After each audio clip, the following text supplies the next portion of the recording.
Hey everybody, this is Autobot Alex 5 here, and today I'm going to be doing another vintage toy review video. This time it's going to be on my collection of vintage Kenner Star Wars figures. So, keep them in this. I have all like the really special ones bagged. So you can see the original Luke Skywalker is in a bag. He's sadly missing his extended tip. When I bought it, it was broken off. So, yeah. And the same thing with Ben Kenobi over here. And I'm just going to be looking through these figures. So, we have the original Princess Leia figure with the vinyl cape. And this is the original Darth Vader figure. And I actually bought this for $3 in a bin at a toy show once. But here's the thing, I don't think his lightsaber is a real one because of the way it's sticking out. It doesn't look like it's a real one. It's a little bit thinner than the others. And this tip, it just doesn't look like a real tip. So, there's Darth Vader. He's cool.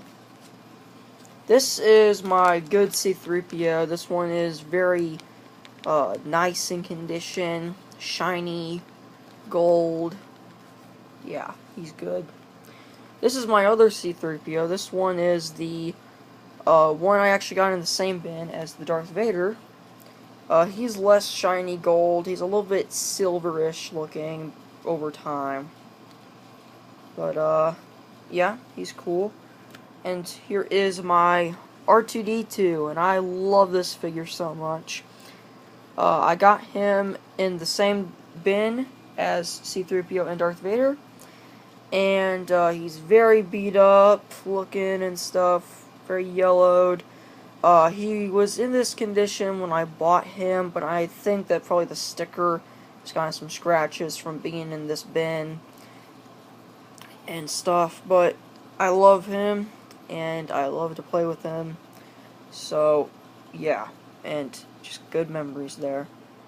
And going with the same bin, this is a original Stormtrooper figure that I got from this bin, and it is really, really cool to have one of these. It's a great army builder.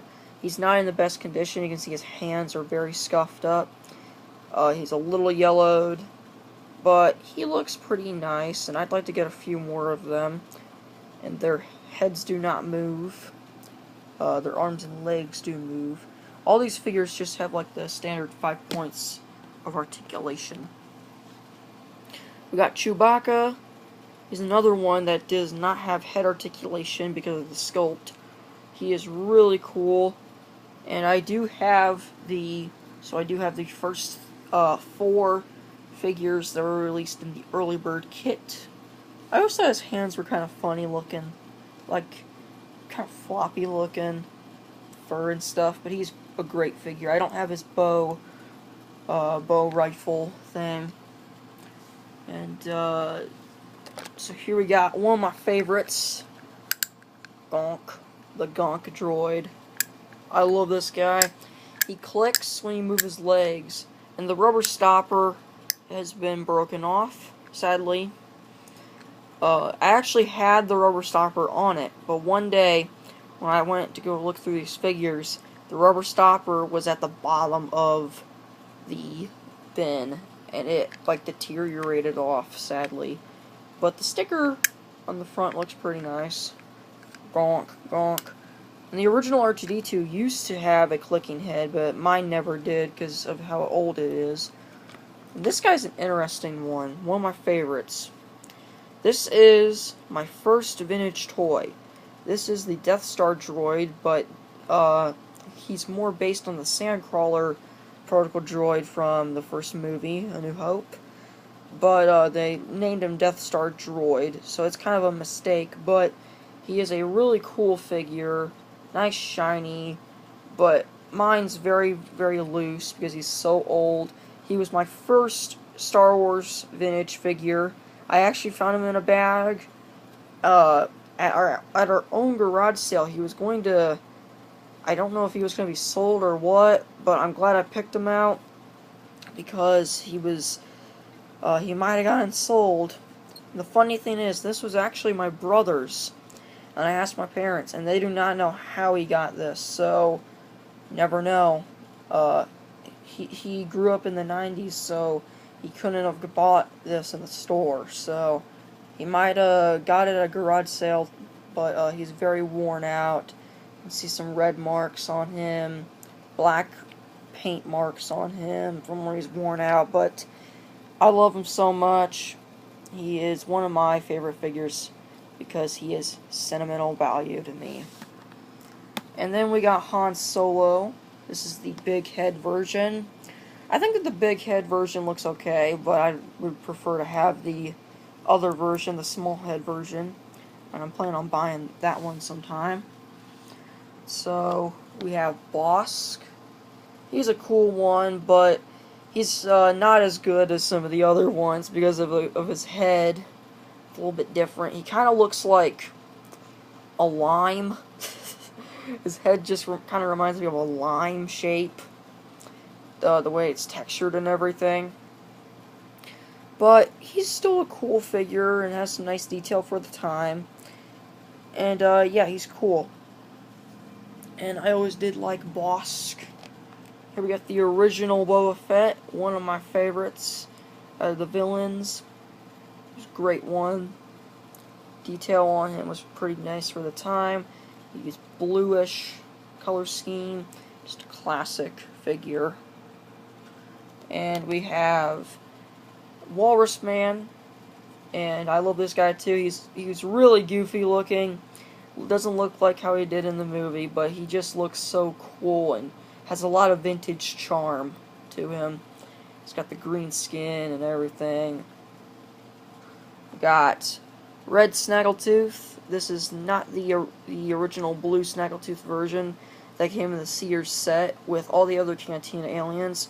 I'm actually thinking about if I ever find a very beaten up blue, Red Snaggletooth, I'm going to paint it blue to make a custom blue Snaggletooth to go with my vintage figures on display. Maybe even someday I'll find a blue Snaggletooth, but it's really cool. I always liked Snaggletooth. And we got Hammerhead. He's a great vintage figure. Blue shirt. And nice detail overall. He kind of has like a wood look to his skin. I always liked how he was like looking off to the side. He's not as good as the later versions of Hammerhead. Like the Power of the Force version was actually amazing looking, which is surprising because all the Power of the Force figures, just about all of them, kind of buff and muscly and didn't look as much like the movie. Here we got Greedo. I always thought he was kind of interesting how he held his blaster. I got all the weapons. Not all of them came with their weapons because I bought them loose, but I do have some weapons inside of this Return of the Jedi container, which I'll show at the end. But he's got green, very nice turquoise blue, and again, doesn't look as much like the movie and not as good as some of the later figures, but he's got some special vintage charm on him, just the way he looks. So we'll put him with the other Cantina creatures. And there's that thing. I'll show you guys later. So with other bounty hunters, here is IG-88, and he's a really nice little figure. Very good detail for the time, man. It just looks great. So, yeah, and all these have like the 5 points of articulation.